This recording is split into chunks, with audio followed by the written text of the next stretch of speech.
Fund തടഞ്ഞു വച്ച് സംസ്ഥാനങ്ങളെ ശ്വാസം മുട്ടിക്കുന്നത് കേന്ദ്രമാണ്. ആ സാമ്പത്തിക ഉപരോധത്തെ അതിജീവിച്ച് നമ്മുടെ അവകാശങ്ങൾ നേടിയെടുക്കുകയാണ് നാം ചെയ്യുന്നത്.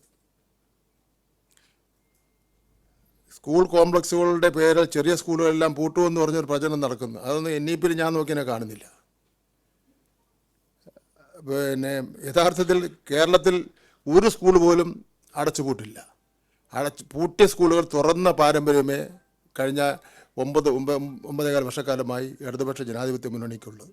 ഇപ്പോഴും പാലക്കാട് ജില്ലയിൽ ഒരു സ്കൂൾ അടയ്ക്കാൻ വേണ്ടി വന്നു. എയ്ഡഡ് സ്കൂളാണെങ്കിൽ പോലും അടയ്ക്കാൻ പറ്റില്ല എന്നുള്ള നിലയിൽ തീരുമാനിച്ച് എന്നെയും രാജേഷ് മന്ത്രിയും ചുമതലപ്പെടുത്തിയിരിക്കുകയാണ്. അത് തുറക്കുന്നതിന് വേണ്ടിയുള്ള നടപടി സ്വീകരിക്കുന്നതിന് വേണ്ടി. അങ്ങനെ ലയിപ്പിക്കുന്ന ഒരു സ്ഥിതിയെ നമ്മുടെ മുന്നിൽ അജണ്ടയില്ല.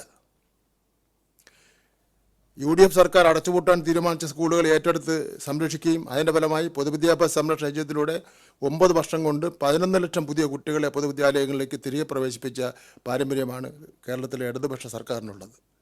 സ്കൂളുകൾ പൂട്ടാനുള്ളതല്ല, നിലവിലുള്ളവയെ മികവിൻ്റെ കേന്ദ്രങ്ങളാക്കാനാണ് ഈ സർക്കാർ പണം വിനിയോഗിച്ചിട്ടുള്ളത്. പ്രധാനമന്ത്രിയുടെ പേരിൽ പദ്ധതി നടപ്പിലാക്കുന്നു. ഈ കേന്ദ്രാവിഷ്കൃത പദ്ധതികളുടെ പൊതുവായ രീതി മാത്രമാണിത്. തിരഞ്ഞെടുക്കപ്പെടുന്ന സ്കൂളുകളുടെ പേരിൽ മുൻപിൽ PM-ശ്രീ എന്ന് ചേർക്കണമെന്നാണ് വ്യവസ്ഥ.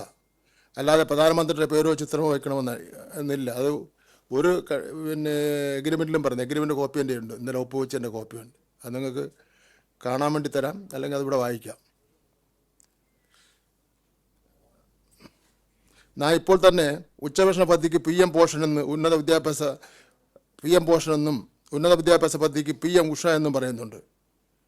നമുക്കത് PM ചേർത്ത് കണ്ടുകൊണ്ടുടനെ തന്നെ കോടിക്കണക്കിന് രൂപ തരേണ്ട പ്രോജക്റ്റ് വേണ്ട, തിരിച്ചെടുക്കണമെന്ന് പറയാൻ വേണ്ടി പറ്റില്ല. ആകെ 82 കേന്ദ്ര പദ്ധതികൾ 17 എണ്ണം PM എന്ന് തുടങ്ങുന്നവയാണ്. വിദ്യാഭ്യാസ വകുപ്പിൽ തന്നെ 6 എണ്ണം ഉണ്ട്. ഇത് വെറും ഒരു സാങ്കേതികം മാത്രമാണ്. അതിൻ്റെ പേരിൽ നമ്മുടെ 40 ലക്ഷം കുട്ടികൾക്കുള്ള ആനുകൂല്യം നിഷേധിക്കുന്നതിന് കുറ്റകരമായ പ്രശ്നമായി മാറും. RSS അജണ്ടകൾ വിദ്യാഭ്യാസത്തിലൂടെ നടപ്പിലാക്കാനുള്ള കേന്ദ്ര സർക്കാരിൻ്റെ നയങ്ങൾക്കെതിരായ കേരളത്തിൻ്റെ പോരാട്ടം തുടരുക തന്നെ ചെയ്യും.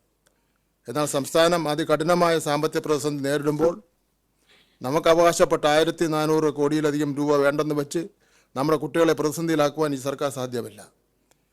PM-ശ്രീ ധാരണാപത്രത്തിൽ ഒപ്പിടുമ്പോഴും കേരളത്തിൻ്റെ പൊതുവിദ്യാഭ്യാസത്തിൻ്റെ നട്ടലായ മതനിരപേക്ഷ ജനാധിപത്യ ശാസ്ത്രീയ ഉള്ളടക്കത്തിൽ ഒരു വിട്ടുവീഴ്ച ഉണ്ടാകില്ല എന്ന് ഞാൻ കേരളത്തിലെ ജനങ്ങൾക്ക് ഉറപ്പ് നൽകുകയാണ്.